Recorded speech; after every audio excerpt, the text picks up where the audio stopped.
Hola a todos, buenos días. Vamos con este tercer vídeo del tema 9 referido a dinámica impulsiva. Vamos a ver en este vídeo un pequeño ejemplo de aplicación de las ecuaciones de la dinámica impulsiva que hemos visto en los vídeos anteriores. Tenemos dos varillas, la varilla AB y la varilla BD, ambas de longitud 2A y masa m, que están unidas y articuladas en el punto B.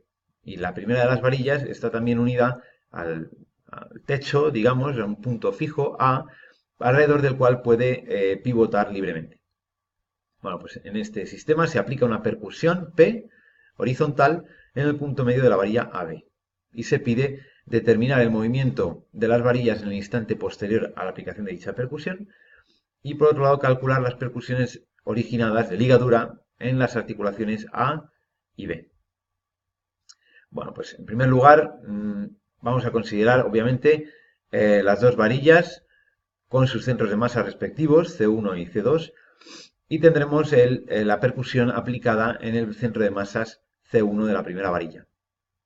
Bueno, pues como hemos dicho en otras ocasiones, por el hecho de tener el movimiento restringido, en este caso en el punto A, que es fijo, y en el punto B, que está articulado con la segunda varilla, habrá percusiones de ligadura, de reacción, digamos, que se generen en ambos puntos.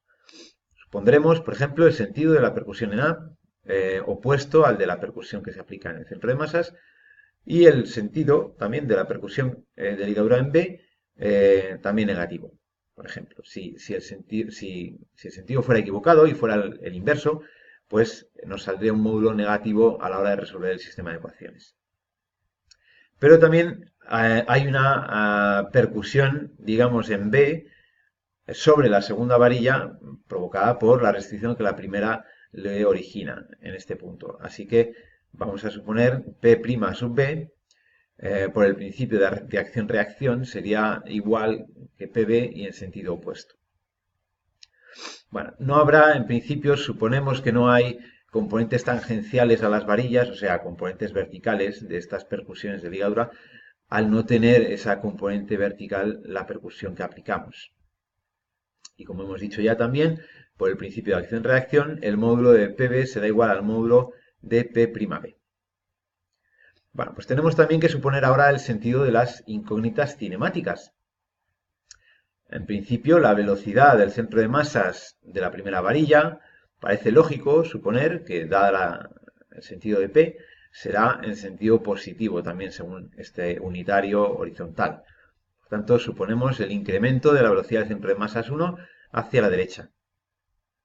Igualmente, podemos fácilmente ver que la varilla girará en sentido antihorario. Por tanto, delta omega sub 1 lo podemos suponer en ese sentido en principio. Para la segunda varilla no está tan claro. La velocidad de C sub 2, bueno, no está muy claro si será hacia la derecha o hacia la izquierda. En principio suponemos hacia la derecha también, no pasa nada. El resultado del ejercicio nos dará el sentido correcto. Lo que sí parece claro es que si la varilla AB gira en sentido antihorario, la varilla BD girará en sentido horario, debido a esta articulación en B.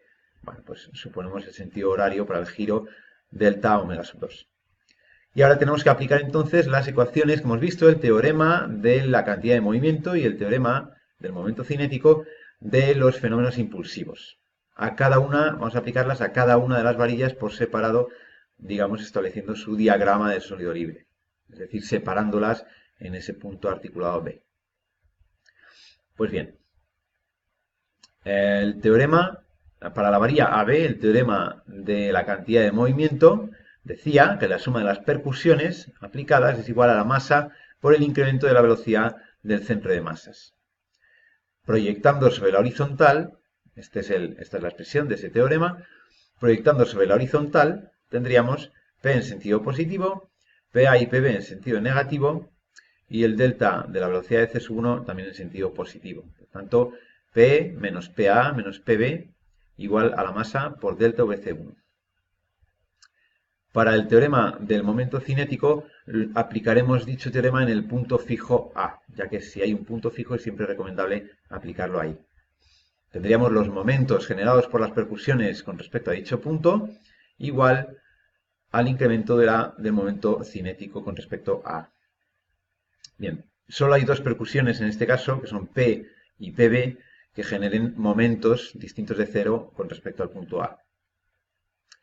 P generaría un momento según la regla de la mano derecha en sentido positivo de, digamos, perpendicular a la pantalla, o sea, en el sentido más K. En cambio, PB generaría justamente un momento en el sentido contrario, en el sentido negativo del eje Z. Por otro lado, tendríamos que calcular incremento del momento cinético con respecto a A sería justamente el momento, digamos, dado que delta omega 1 sigue la dirección del eje Z, pues el producto del tensor con respecto a A de inercia por delta omega 1 únicamente involucraría, si elegimos los ejes principales, lógicamente, unos ejes, digamos, paralelos y perpendiculares a estas varillas, solo involucraría el momento con respecto a Z, momento axial con respecto a Z en el punto A. Sabemos que ese momento es un tercio de la masa por la longitud de la varilla elevada al cuadrado. Sería ese momento JZ, ¿vale? Por delta omega 1. Esto seguiría el sentido de omega 1, que era el sentido positivo según el eje Z.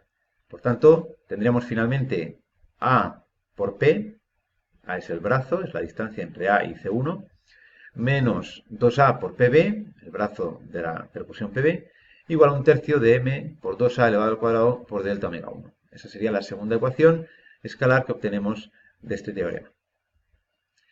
Y aplicando a la varilla BD los dos mismos teoremas, en principio el teorema de la cantidad de movimiento únicamente nos da una percusión aplicada que es P' sub B, y que es sentido positivo, y el sentido positivo también de delta VC2, que nos daría la siguiente ecuación escalar. PB igual a la masa de esa varilla por delta VC2.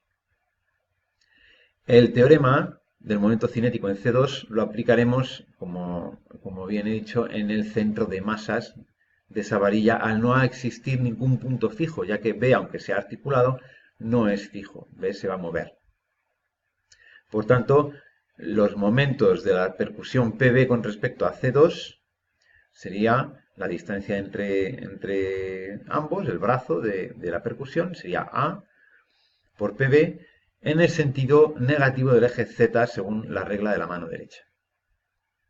Y el delta del momento cinético lo calcularíamos también con respecto a C2, es decir, teniendo en cuenta el tensor central de inercia, que en el mismo sentido en el que ocurría con la primera varilla, al tener delta omega 2, sentido en este caso menos K, solamente involucrará en ese producto al momento de inercia axial según el eje Z, en este caso por C sub 2, es decir, un doceavo de M por la longitud de la varilla al cuadrado.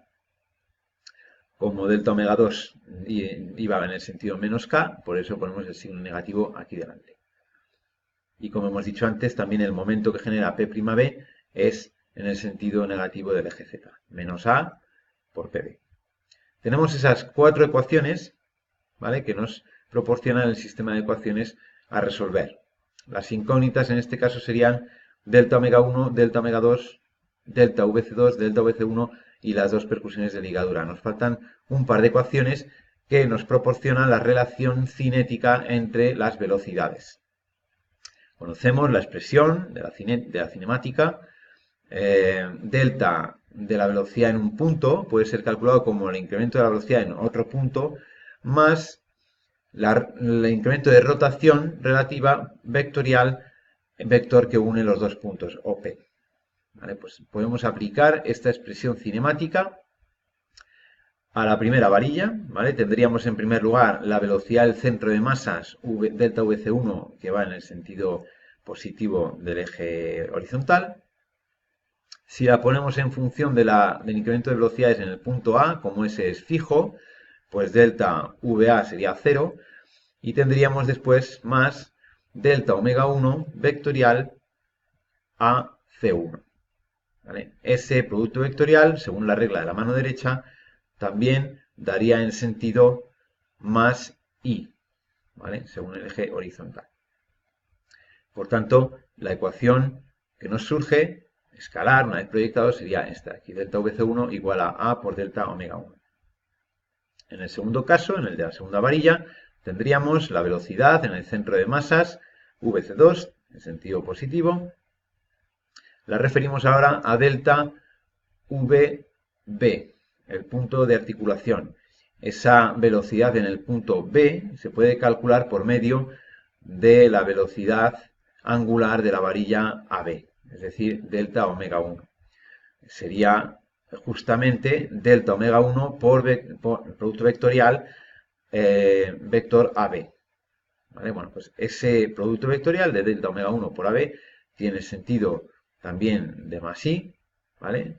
En cambio, el segundo término de esta expresión sería delta omega 2 por BC sub 2. En ese caso, según la regla de la mano derecha, delta omega 2 por BC sub 2 tiene sentido menos I, sentido negativo. Por tanto, la ecuación vectorial, si la proyectamos, nos daría los signos. Sería delta VC2 igual a 2A por delta omega 1 menos A por delta omega 2. Y ahí tendríamos las dos ecuaciones que nos faltaban para resolver el sistema. Bueno, pues resolviendo el sistema, obtendríamos esas 6 incógnitas, los incrementos de velocidades de ambas varillas y las percusiones de ligadura. Bueno, conociendo el estado inicial de velocidades, en este caso es el reposo, por tanto todas las velocidades iniciales son 0, obtendríamos entonces la velocidad final después de haber ejercido esas percusiones. El movimiento tras esas velocidades sería, digamos, como habíamos supuesto, la varilla AB gira en sentido antihorario, arrastra en su giro a la varilla BD, que gira en sentido horario, y efectivamente, teniendo aquí presente el resultado del sistema, ¿vale? Como delta VC2 era positivo, por tanto, tenemos que C sub 2 efectivamente se desplaza hacia la derecha. Y obtendríamos, como he dicho, las velocidades angulares y lineales finales, teniendo en cuenta el estado inicial de reposo. Bueno, pues espero más o menos que haya quedado claro este ejemplo de aplicación de esos fenómenos impulsivos. Nos vemos en el siguiente vídeo. Hasta luego.